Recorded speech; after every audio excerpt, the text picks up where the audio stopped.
നമസ്കാരം, മലയാളി വാർത്തയിലേക്ക് സ്വാഗതം. വരും മണിക്കൂറുകളിൽ കേരളത്തിൽ ഉരുൾപൊട്ടലിനും വൻ പ്രളയത്തിനും സാധ്യതയേറിയതായി കാലാവസ്ഥാ നിരീക്ഷണ മുന്നറിയിപ്പ്. വയനാട്, കോഴിക്കോട്, മലപ്പുറം, ഇടുക്കി ജില്ലകളിൽ കടുത്ത പ്രകൃതിക്ഷോഭത്തിനുള്ള മുന്നറിയിപ്പാണ് നൽകിയിരിക്കുന്നത്. മടിച്ചുനിന്ന കാലവർഷം അതിവേഗം ശക്തിപ്പെടുക മാത്രമല്ല, മേഘവിസ്ഫോടനത്തിന്റെ ഫലമായി ചെറിയ പ്രദേശങ്ങളിൽ വൻ പ്രളയത്തിനുള്ള മുന്നറിയിപ്പാണ് കാലാവസ്ഥാ വിഭാഗം നൽകിയിരിക്കുന്നത്.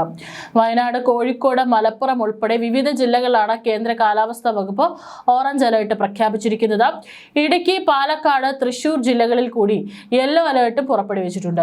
കാസർഗോഡ്, കണ്ണൂർ ജില്ലകളിലും യെല്ലോ അലേർട്ട് തുടരുകയാണ്. നാളെ മുതൽ സംസ്ഥാനത്ത് മഴ ശക്തിപ്പെടുമെന്നാണ് പ്രവചനം.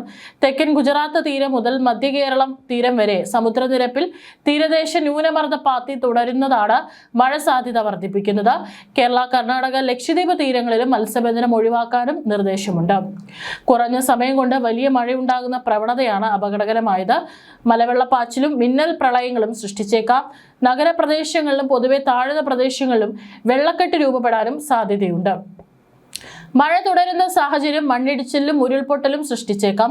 പൊതുജനങ്ങളും സർക്കാർ സംവിധാനങ്ങളും അതീവ ജാഗ്രത പാലിക്കണം. ഉരുൾപൊട്ടൽ, മണ്ണിടിച്ചിൽ, മലവെള്ളപ്പാച്ചിൽ സാധ്യതയുള്ള പ്രദേശങ്ങളിൽ താമസിക്കുന്നവരും അധികൃതരുടെ നിർദ്ദേശാനുസരണം സുരക്ഷിതമായ സ്ഥലങ്ങളിലേക്ക് മാറി താമസിക്കണം. നദീകരകൾ, അണക്കെട്ടുകളുടെ കീഴ്പ്രദേശങ്ങൾ എന്നിവിടങ്ങളിൽ താമസിക്കുന്നവരും അപകട സാധ്യത മുൻകൂട്ടി കണ്ട് അധികൃതരുടെ നിർദ്ദേശാനുസരണം മാറി താമസിക്കേണ്ടതുണ്ടെന്നും മുന്നറിയിപ്പുണ്ട്. കഴിഞ്ഞ വർഷം മുണ്ടക്കയിലും കവളപ്പാറയിലും ഉണ്ടായ വിധം വൻ ദുരന്തങ്ങൾക്കുള്ള സാധ്യത ഇക്കൊല്ലവും സംഭവിക്കുമെന്നാണ് കാലാവസ്ഥാ മുന്നറിയിപ്പ്. കേരളത്തിലെ വയനാട് ജില്ലയിൽ മേപ്പാടി പഞ്ചായത്തിൽ 2024 ജൂലൈ 30 ചൂരൽമല, അട്ടമല, പുഞ്ചിരിമറ്റം എന്നിവിടങ്ങളിലുണ്ടായ വൻ ദുരന്തത്തിൽ 403 പേരുടെ മരണം സ്ഥിരീകരിച്ചിട്ടുണ്ട്. കേരളത്തിലെ ഏറ്റവും വലിയ പ്രകൃതി ദുരന്തമായിരുന്നു അന്ന് സംഭവിച്ചത്. 273 പേർക്ക് പരിക്കേറ്റു. 150-ലധികം പേരെ കാണാതാവുകയും ചെയ്തു. മലപ്പുറം കവളപ്പാറയിൽ 2019 ഓഗസ്റ്റ് മാസത്തിലുണ്ടായ കനത്ത മഴയിൽ കുന്നിടിഞ്ഞ് വലിയൊരു പ്രദേശം മണ്ണിനടിയിലായി. 50ഓളം പേരാണ് ഇവിടെ മരണപ്പെട്ടത്.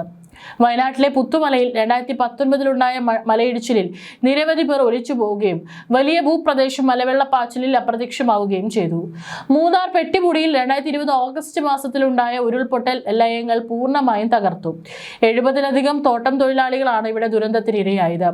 ഭൂമിശാസ്ത്രപരമായ പ്രത്യേകതകൾ കൊണ്ടും പശ്ചിമഘട്ട മലനിരകളിലെ അതിശക്തമായ മഴ കൊണ്ടും കേരളത്തിൽ ആലപ്പുഴയിൽ ഒഴികെ 13 ജില്ലകളും ഉരുൾപൊട്ടൽ സാധ്യതയുള്ളവയാണെന്നാണ് വിദഗ്ധർ ചൂണ്ടിക്കാണിക്കുന്നത്. സംസ്ഥാന ദുരന്ത നിവാരണ പദ്ധതിയുടെ ഡാറ്റ പ്രകാരം സംസ്ഥാനത്തിന്റെ 14.4% പ്രദേശങ്ങളും ഉരുൾപൊട്ടൽ സാധ്യതയുള്ളതാണ്.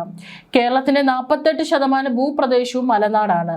41% ഭാഗങ്ങൾ പശ്ചിമഘട്ടത്തോട് കിടക്കുന്ന ഇടനാട്. 11% പ്രദേശം മാത്രമാണ് പരന്നു കിടക്കുന്ന തീരദേശം. കേരളത്തിലെ 13% ഭൂപ്രദേശങ്ങളും ഉരുൾപൊട്ടൽ സാധ്യത നേരിടുന്നതായി പഠനം.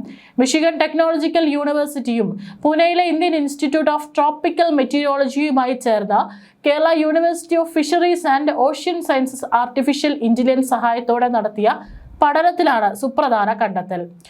1990 മുതൽ 2020 വരെയുള്ള മണ്ണിടിച്ചിലുകളുമായി ബന്ധപ്പെട്ട പഠനങ്ങളെ അടിസ്ഥാനമാക്കിയുള്ള ഗവേഷണത്തിൽ സംസ്ഥാനത്തെ വിവിധ ഭൂപ്രദേശങ്ങളുടെ ദുർബലത വർദ്ധിപ്പിക്കുന്ന പാരിസ്ഥിതിക സമ്മർദ്ദങ്ങൾ എന്തൊക്കെയാണെന്നും തിരിച്ചറിഞ്ഞിട്ടുണ്ട്.